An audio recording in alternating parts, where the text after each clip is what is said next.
for engagement in violent extremist organization, we know the drivers are multiple, overlapping, and evolving.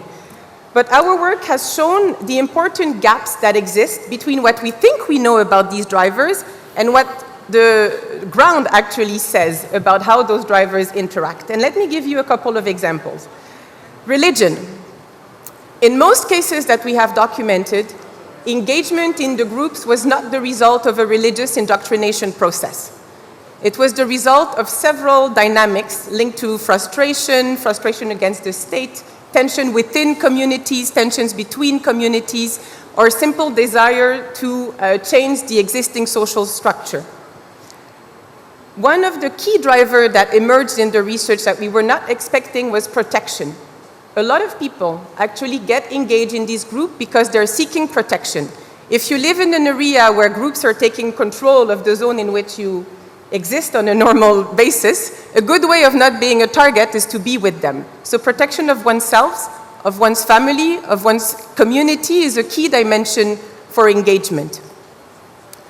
Another important dynamic that everyone talked about over the past few days are economic drivers. And of course, a lot of people get engaged because they hope they will be able to perhaps make some money out of it.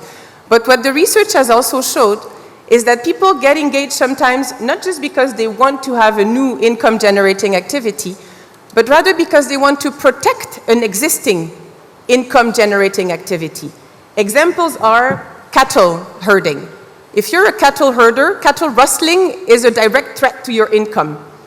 And so being in a group, having an arm, knowing how to use it, and being able to call on 40, 50 people to help you protect your cattle is a good enough reason to get engaged and bring support to Katiba Masina in the center of Mali.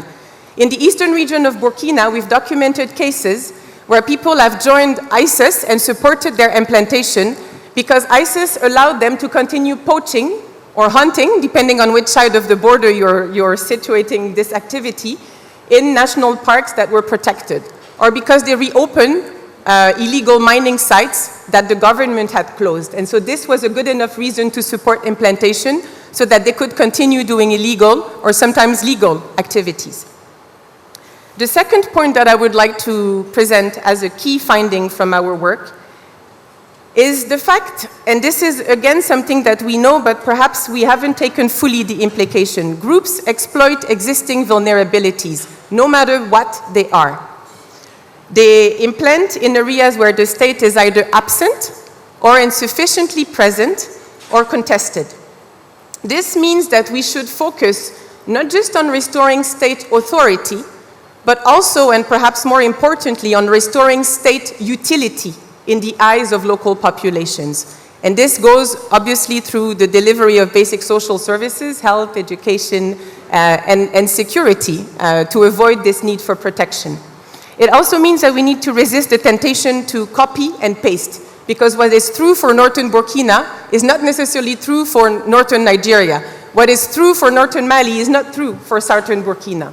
And so the identification of vulnerabilities is key, but it's not enough.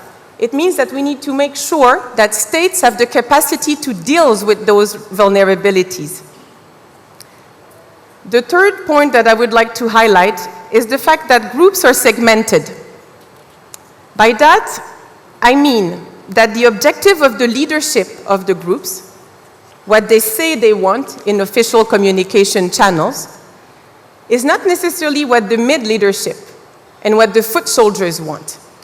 This is key because groups are definitely way less homogeneous than we think they are. And that has important policy implication in terms of how we should target each layer within these groups.